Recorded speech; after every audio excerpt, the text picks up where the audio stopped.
భార్యాభర్త మధ్య విభేదాలు, మనస్పర్ధలు, అనుమానాలు కాపురాల్లో చిచ్చుపెడుతున్నాయి. కారణాలు ఏవైనా ఒక్కోసారి పరిస్థితులు చేయి దాటిపోతున్నాయి.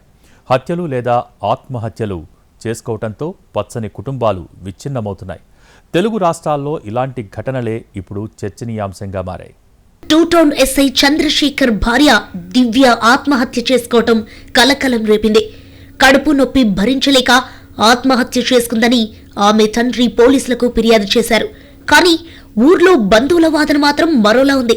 ఎస్ఐ చంద్రశేఖర్ వేధింపుల వల్లే ఆత్మహత్య చేసుకుందని గ్రామస్తులు ఆరోపించి ఆయన్ను వెంటపడి తరమటం అనుమానాలకు తావిస్తోంది. కరీంనగర్ టూ టౌన్ లో ఎస్ఐగా పనిచేస్తున్న చంద్రశేఖర్ కు ఇల్లంతకుంట మండలం సీతంపేటకు చెందిన దివ్యతో 2016లో వివాహం జరిగింది.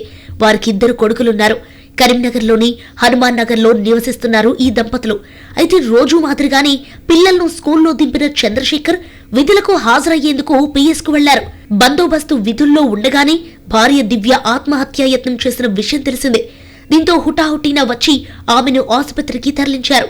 ఆమె గన్నేరు పప్పు దంచుకుని తాగిందని చికిత్స చేస్తుండగా మరణించింది దివ్య. ఆమె తండ్రి సమ్మయ్య కూడా కడుపు నొప్పి భరించలేక ఆత్మహత్య చేసుకుందని పోలీసులకు ఫిర్యాదు చేశారు. ఆమె మృతదేహానికి పోస్టుమార్టం నిర్వహించి సీతంపేటకు తరలించి అంత్యక్రియలు చేశారు. అయితే దివ్య మరణంపై ఆగ్రహం వ్యక్తం చేశారు గ్రామస్తులు. అంత్యక్రియలకు హాజరైన చంద్రశేఖర్పై దాడి జరుగుతుందనే సమాచారంతో అతన్ని ఓ ఇంట్లో దాచి అక్కడి నుంచి పోలీసులు తప్పించారని ఆగ్రహించారు గ్రామస్తులు.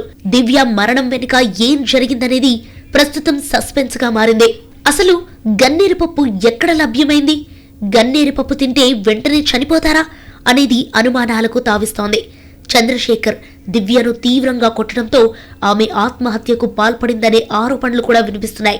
ఒంటిపై గాయాలు కూడా ఉన్నాయనే టాక్ కూడా నడుస్తోంది. అయితే దివ్య తండ్రి కడుపు నొప్పితో ఆత్మహత్య చేసుకుందని ఫిర్యాదు ఇవ్వటం వెనుక ఏం జరిగిందనే ప్రశ్నలు కూడా వినిపిస్తున్నాయి. పోస్టుమార్టం రిపోర్ట్ ఈ కేసులో అత్యంత కీలకంగా మారింది. అది వస్తే గాని ఆత్మహత్య ఎలా జరిగిందనేది తేలే అవకాశాలున్నాయంటున్నారు. మరోవైపు హనుమకొండ జిల్లాలో దారుణం జరిగింది.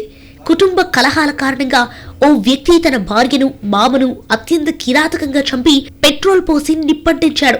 ఈ ఘటనలో తండ్రి కూతురు సజీవ దహనమయ్యారు. ఈ ఫోటోలో ఉన్న ఈ దంపతుల పేర్లు ప్రవీణ్, రాజశ్రీ. వీళ్లకు 5 ఏళ్ల క్రితం పెళ్లైంది. కడిపికొండలోని రాజీవ్ గృహకల్పలో నివాసముంటున్నారు. అయితే ఇంట్లో నిద్రిస్తున్న రాజశ్రీ ఆమె తండ్రి రాజశేఖర్ ఉన్నట్టుండి సజీవ దహనమయ్యారు. తండ్రి కూతురు విద్యుత్ ప్రమాదంలో చనిపోయారని అల్లుడు ప్రవీణ్ బంధుమిత్రులకు ఫోన్ ద్వారా తెలియజేశాడు. బంధుమిత్రులు ఏం ప్రమాదం జరిగిందో, ఎలా చనిపోయారో అనే ఆందోళనతో పరుగులు పెడుతూ అక్కడికి చేరుకున్నారు. విషయం తెలుసుకున్న పోలీసులు సైతం సంఘటనా స్థలానికి చేరుకున్నారు. మృతదేహాలను స్వాధీనం చేసుకుని పోస్టుమార్టం కోసం హాస్పిటల్కు తరలించారు. అనంతరం ఘటనపై కేసు నమోదు చేసి దర్యాప్తు చేపట్టారు. అయితే పోలీసుల దర్యాప్తు విస్తుపోయే విషయాలు వెలుగులోకి వచ్చాయి. ఇది ప్రమాదం కాదని, ప్లాన్ ప్రకారం చేసిన మర్డర్స్ అని పోలీసులు ప్రాథమికంగా నిర్ధారణకు వచ్చారు.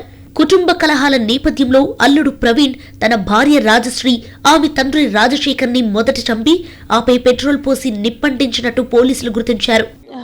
ఏం లేదు, మాకు తెలిసినంత వరకు పిల్లగాడు అట్లాంటి వాడు కాదు, కానీ అసలు ఈ దుర్మానానికి ఎందుకు ఇదైందో మాకు తెలియదు. విషయాలు రాబట్టే అటువంటి ప్రయత్నంలో భాగంగా నేరుగా ఆయన ఒప్పుకున్నాడు అన్నటువంటిది పోలీసు వాళ్ళు చెప్పేంతవరకు మాకు తెలియదు. నేనే సుత్తితోటి కొట్టి చంపేసిన తర్వాత నేను పెట్రోల్ పోసి అంటు పెట్టిన, అనుమానం రాదు అన్నటువంటి దానికోసం చేసిన అన్నటువంటిది చెప్పిన అనేది పోలీసు వాళ్ళు చెప్పేదానిక మాకు అర్థం కాలేదు. ఏదున్నా సమస్యలు పరిష్కారం కోసం ఎన్నో ఉన్నాయి, కానీ ఇది చేయడం దుర్మార్గత్వం, మంచిది కాదన్నటువంటిది అనుకుంటా ఉన్నాం. చింతల్ ప్రాంతానికి చెందిన ప్రవీణ్ కు రాజీవ్ గృహకల్పకు చెందిన రాజశ్రీతో 4 ఏళ్ల క్రితం వివాహం జరిగింది. వీరికి 2 పిల్లలున్నారు. గత కొంతకాలంగా భార్యాభర్త మధ్య గొడవలు కొనసాగుతున్నాయి. అయితే ప్రవీణ్ ఏ పని లేకుండా తిరగటం స్టార్ట్ చేశాడు. విషయం తెలుసుకున్న రాజశ్రీ తండ్రి రాజశేఖర్ కూతురింటికి వచ్చి అల్లుడు ప్రవీణ్ను మందలించారు. దీంతో తీవ్ర ఆగ్రహం చెందిన అల్లుడు తన భార్య, మామ ఇంట్లో నిద్రిస్తుండగా పెట్రోల్ పోసి అతి కిరాతకంగా హత్య చేశాడు. దాన్ని ప్రమాదంగా చిత్రీకరించే ప్రయత్నం చేశాడు. కానీ చివరకు పోలీసులకు చిక్కి కటకటాల పాలయ్యాడు. మరో ఘటనలో భార్యపై కొబ్బరి బోండాలు నరికే కత్తితో దాడి చేశాడు భర్త. ఈ ఘటన మహబూబాబాద్ జిల్లా కంబాలపల్లి శివార్లోని కొత్త గుంపులో కలకలం రేపింది. కొత్త గుంపులో వీరబోయిన నరేష్, విజయ దంపతులు నివసిస్తున్నారు. జిల్లా ప్రభుత్వాసుపత్రిలో క్యాంటీన్ నిర్వహించుకుంటూ జీవనం సాగిస్తున్నారు. వారికి 2 కూతుళ్లున్నారు. అన్యోన్యంగా సాగుతున్న వీరి కాపురంలో కొన్ని రోజులుగా అనుమానాలు మొదలయ్యాయి. దీంతో భార్యాభర్తల మధ్య గొడవలు ప్రారంభమయ్యాయి. భార్యను అనుమానిస్తున్న భర్త ఎప్పుడూ ఆమెతో ఘర్షణ పడుతున్నాడు. ఉగాది పండుగ రోజు భార్యాభర్తల మధ్య వాగ్వాదం జరగడంతో ఆగ్రహానికి లోనైన విజయ భర్త నరేష్ కొబ్బరి బోండాలను కట్ చేసే కత్తితో విజయ్పై దాడి చేశాడు. ఈ ఘటనలో ఆమె మెడ, చేతికి తీవ్ర గాయాలయ్యాయి. అయితే ఈ ఘటన తర్వాత అక్కడి నుంచి పారిపోయాడు నరేష్. తొలుత విజయను మహబూబాబాద్ ప్రభుత్వాసుపత్రికి తరలించారు. అక్కడ విజయకు ప్రాథమిక చికిత్స అందించినప్పటికీ తీవ్ర గాయాలతో పరిస్థితి విషమించింది. వైద్యుల సూచన మేరకు మెరుగైన చికిత్స కోసం వరంగల్లోని ఎంజీఎం ఆసుపత్రికి తరలించి వైద్యం అందిస్తున్నారు. దాడి విషయం తెలుసుకున్న పోలీసులు సంఘటనా స్థలానికి చేరుకొని బాధితుల బంధువుల ఫిర్యాదు మేరకు కేసు నమోదు చేసుకుని దర్యాప్తు చేపట్టారు.